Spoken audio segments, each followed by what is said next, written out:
सभी मित्रों को रोहित कुमार पांडे का नमस्कार। प्रेरणादायक मोटिवेशनल स्पीच की इस स्टोरी में आप सभी का हम हार्दिक स्वागत करते हैं। आज पुनः एक बार एक नई कहानी लेकर के आपके समक्ष उपस्थित हूँ। कहानियों को सुनाने का उद्देश्य यह रहता है कि उसे आप अपने जीवन में उतारें और आगे बढ़ें। हमने देखा होगा कि समाज में कुछ ऐसे लोग होते हैं जिन्हें आप कितना भी ज्ञान दे दीजिए कोई फ़र्क नहीं पड़ता है। कहते ना, ये कहावत है, भैंसी का आगे बीन बजावे भैंस खड़ी बगुड़ाए। भैंस के आगे आप बीन बजाते रहिए, कोई फ़र्क पड़ता है? कोई फ़र्क नहीं पड़ेगा।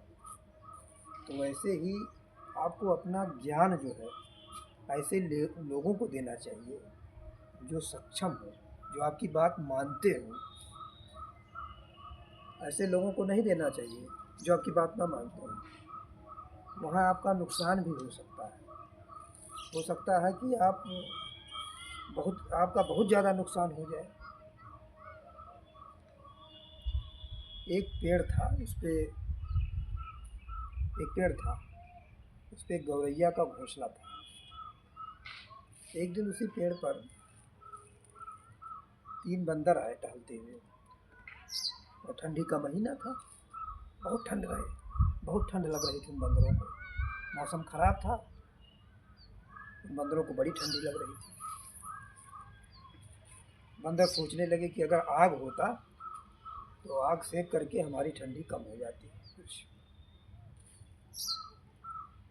विचार कर ही रहे थे, तभी जो है उन्हें आकाश में जो है जुगनू उड़ते हुए दिखाई दिया।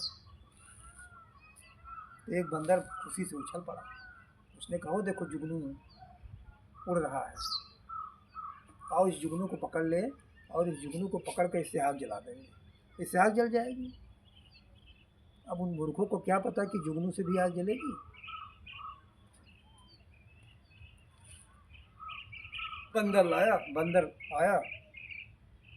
एक बंदर आया जुगनू के पास, पकड़ लिया, और पकड़ करके वो जो बंदरों ने वो रखा था, पत्ती का ढेर रखा था, उसी पे रख दिया। अब वो कोशिश कर रहे हैं लेकिन वो जल ही नहीं रहा। गौरैया देख रही थी और उसे हंसी आई। उससे रहा नहीं गया। उसने समझाया कि जुगनू से आग नहीं जलेगी, आप जो है दो पत्थरों को रगड़िए, उससे आग जलेगी, या लकड़ियाँ हो जो सूखी हैं उनको रगड़िए, उससे चिंगारी निकल सकती है आग। बंदर गुस्सा गए। उनको गुस्सा लग रही थी उसकी बात से। कहे, हमको आ रही है ज्ञान बताने। गौरैया कहती, तुम कितनी भी कोशिश कर लो कोई फ़र्क नहीं पड़ेगा, उससे आग नहीं जल सकती है। बंदर तो मूर्ख, नहीं जली आग। गौरैया समझा रही है लेकिन उनके समझ में नहीं आया। एक बंदर बहुत क्रोध में आ गया और उसने गौरैया को पकड़ा और पकड़ करके फेंक दिया। गौरैया मर गई। वैसे ही आप अगर किसी ऐसे व्यक्ति को ज्ञान देंगे जिसकी बुद्धि की सीमा आपके ज्ञान को सुनने की क्षमता नहीं रखती है, तो वहाँ आपका ही तो नुकसान होगा।